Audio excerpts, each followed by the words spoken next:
Ukraine has lost this war. I would argue it lost it some time ago. It's now becoming so apparent that even the most ardent supporter of Ukraine's war on Russia in London, Berlin, Paris, or the United States, and Washington can't really stand up and say anything else. I suppose some will, but the truth is the war is over. The Ukrainians are losing on a daily basis somewhere between 500 and 1,000 dead and wounded. Their army is effectively annihilated. They're throwing reservists, the equivalent of what we would call National Guardsmen, into the buzzsaw. And the Russians are very calmly, methodically annihilating whatever shows up. The Russians have already begun consolidating their control over 25, 30% of Ukraine, where the Ukrainian forces were previously paused to attack Russia. They now control territory that is responsible for roughly 80% of Ukraine's gross national product. So I expect that the Russians will hold on to this and incorporate it into Russia. It will be annexed. It was historically Russian. It is again. Now, as far as how will this end? Well, we have a lot of people that seem to be determined that it will not end. And that is extremely dangerous because the longer this lasts, the greater the potential for this regional conflict to widen and engulf more countries and ultimately to drag us in, which some people think is the real goal, incomprehensible as that may seem. Is the United States still sending cash and military equipment, or have the $56 billion that the Congress authorized, plus some of the president's discretionary funds, as recently as another billion? I don't know where he got it, but this is the type of discretion we give to the president of the United States. Has that all been spent? Has it all been delivered? Well, not all of it has been spent. Not all of it has yet been delivered, but most of it is effectively gone. And the thing that most Americans don't understand is that we are actually paying double or close to double what we normally pay for equipment. Because remember, what happens is that we ship equipment and support and supplies to Ukraine, as well as cash, because we are effectively funding the Ukrainian government. If we stopped funding the Ukrainian government, everything would collapse.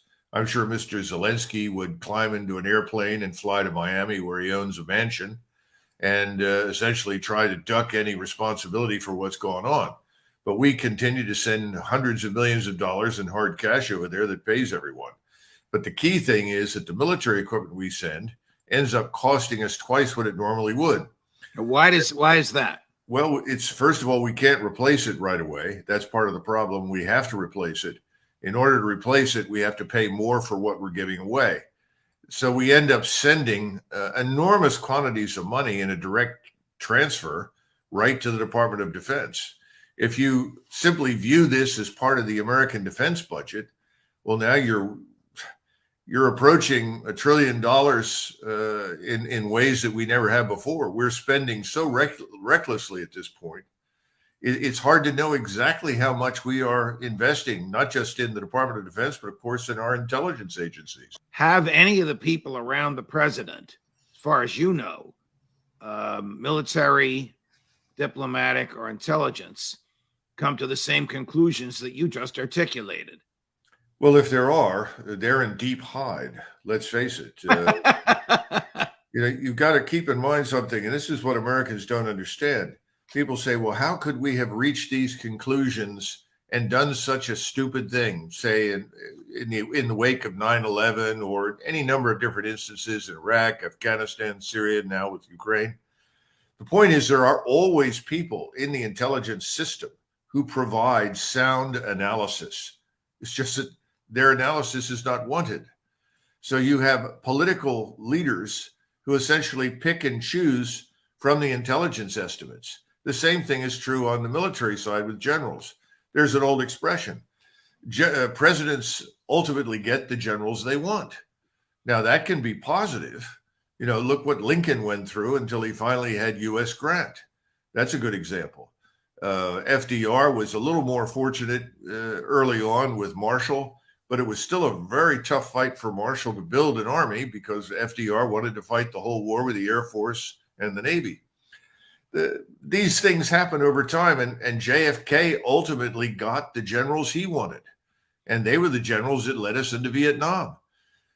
Everyone does this, and people forget that general officers don't emerge Okay. suddenly or surprisingly. No, he Okay, agrees with us. but there must be military intelligence and CIA that have come to the same conclusion you have. Not that Ukraine is losing, but that Ukraine has lost.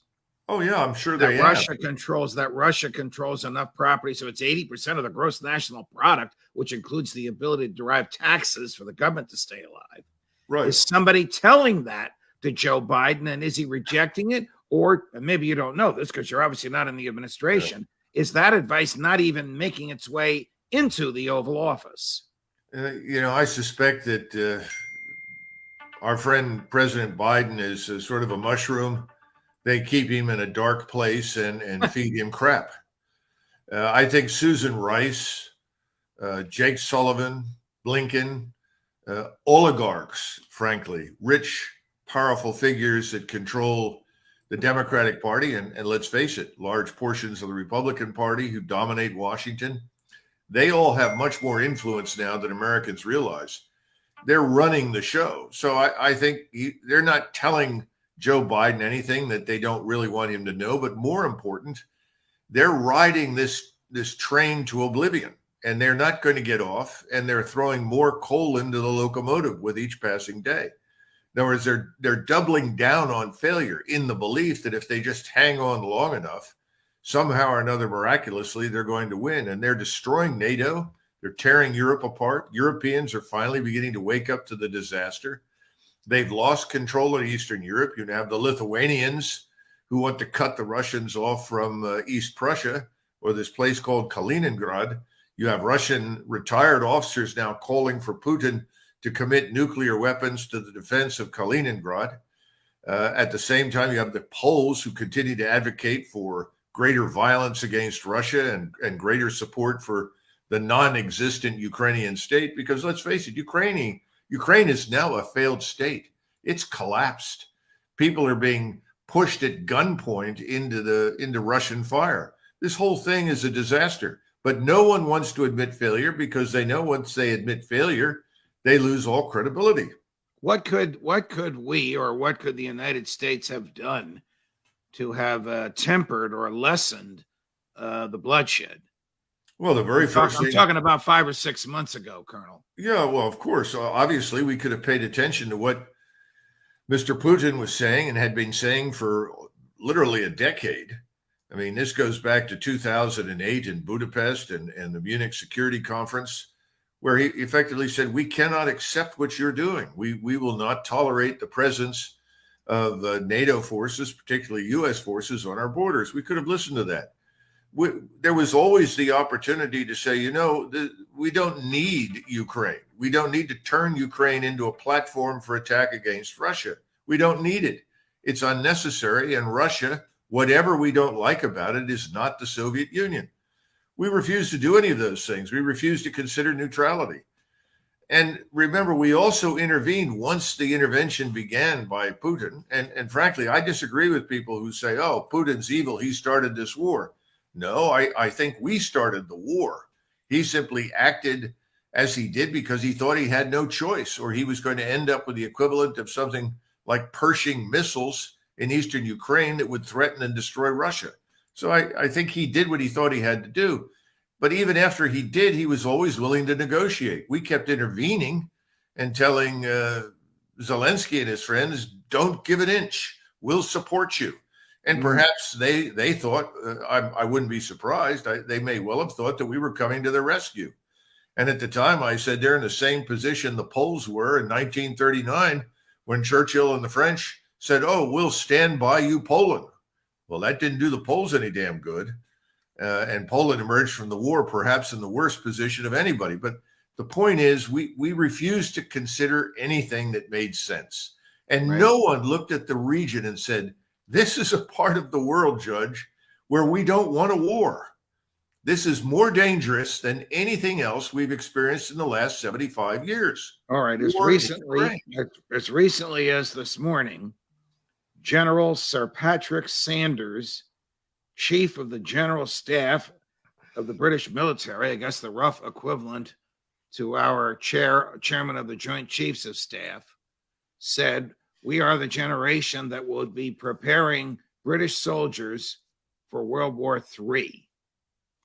What do you make of that? What do you make of a public statement like that by the highest ranking military officer of Great Britain? Well, we need to understand something. The British system is very different from our system. You can still reach 1 or 2 stars in the British Army on the basis of demonstrated character, competence, and intelligence. That's impossible in our system today. Everything is highly politicized. But the British will tell you quite openly, you don't get to 3 or 4 stars without being politically acceptable to the reigning political leadership or regime, whatever government that happens to be. My point is this. Sir Patrick Sanders would not say what he did unless he were told by Boris Johnson to say something like that. Mm. So this is not a. Well, then is Boris Johnson a madman? Why would he have his chief military officer say something like that? Well, I don't want to be too harsh, but I think it's reasonable to say that Boris Johnson is a bloviating blowhard and a fool. And he was known for that for many decades. It's tragic that he ended up where he is. He's an opportunist. He's not the first one. I mean, I saw a lot of this kind of behavior from Tony Blair during the Kosovo air campaign. And then subsequently, when we went into Iraq, he thought it was his opportunity to posture as Churchillian. I think Boris Johnson has simply taken that to the extreme. He thinks this is benefiting him politically.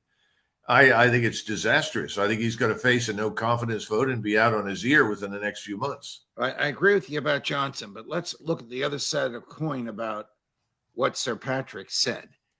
If the real goal of Antony Blinken, the American Secretary of State, is to make it look like we were dragged reluctantly into a war so that we can knock off Putin and liberate Russia, I'm mouthing what I think he would say.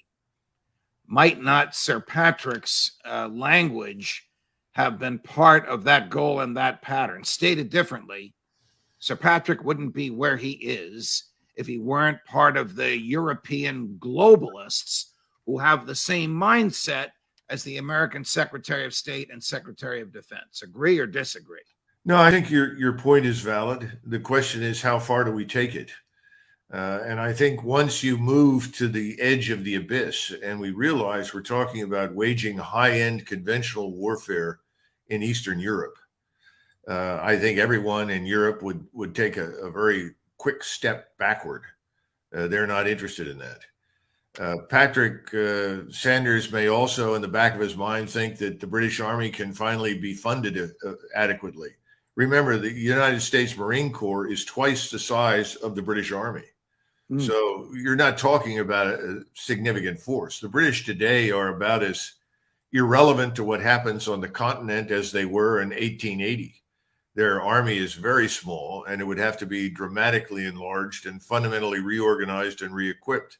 So it's more hot air than reality, which is, again, goes back to my point on Boris Johnson. He's hot air. He's not real. Now, that doesn't mean you're not right. Right. Perhaps Sullivan thinks in his mind, oh, this is a great way sort of to move into the fight. But then again, you've got Milley. You need to understand General Milley. General Milley knows we're in no position to fight anybody. This is the legacy force that emerged from the last 20 years of clubbing baby SEALs. We don't seem to understand. We haven't fought anybody who can fight back. We're not prepared. If I were to sketch for the audience the logistical realities and what's going on in Central Europe right now, people would be horrified at the thought that we would even consider moving 50 miles into Ukraine. It's crazy. And then finally, there is always the nuclear dimension. Once you move towards the Russian border, there is no guarantee that we will not face a nuclear confrontation. Well, this is a terrible state of affairs. If the president of the United States doesn't understand what you're saying, and if the people around him, you mentioned Sullivan, you mean Jake Sullivan. Forgive me, I don't know his real first name. Jake Sullivan. I don't either.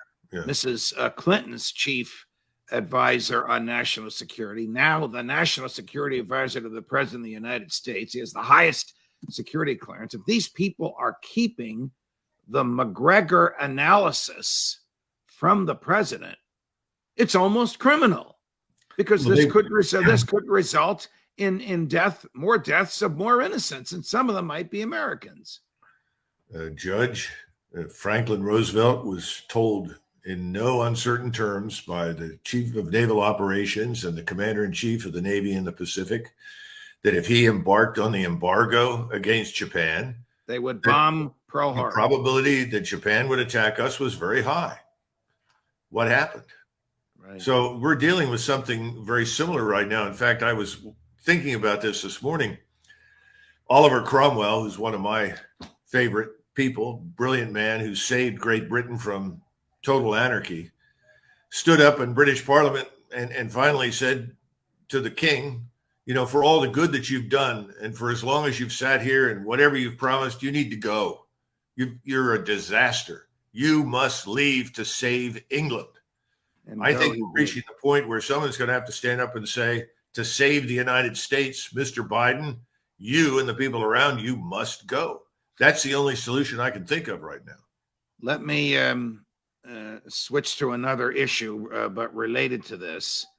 American soldiers of fortune, American veterans fighting on the ground, two of them in Ukraine, two of them been captured by the Russians, allegedly beaten and made to give confessions. So the Kremlin says they're not protected by the Geneva Convention. They're going to be tried as terrorists, which means they'll be convicted and executed. Are you surprised at this? And is this just a bloviating threat, or will it happen? No, I think the Russians are very serious. And remember, every effort that they made, good faith effort in their minds, to put an end to this war, to negotiate an end to it, has been spurned by us. We have supplied our proxy in Ukraine with weapons and support on a scale that, we did not provide to the French or the British for a very long time during World War II. If you're looking at this from the standpoint of the Russian, you say, first of all, the Americans are not only supporting our existential enemies, now they're actually allowing former soldiers to show up and fight with the Ukrainians. Now, we can say these people volunteered and they're at their own risk, but the Russians are going to look at this and say, this is no accident. The Americans could stop this if they wanted to. So now the problem is, if you're sitting in the White House, how do you approach the Russians, either privately or publicly, on the issue? It's very difficult. So no, I think it's very serious, and I think the worst could happen. General Douglas McGregor, no matter what we talk about, it's eye-opening and it's refreshing to hear the truth. Thank you for joining us. Okay. Thank you, Judge. Of course, Judge Napolitano for Judging Freedom.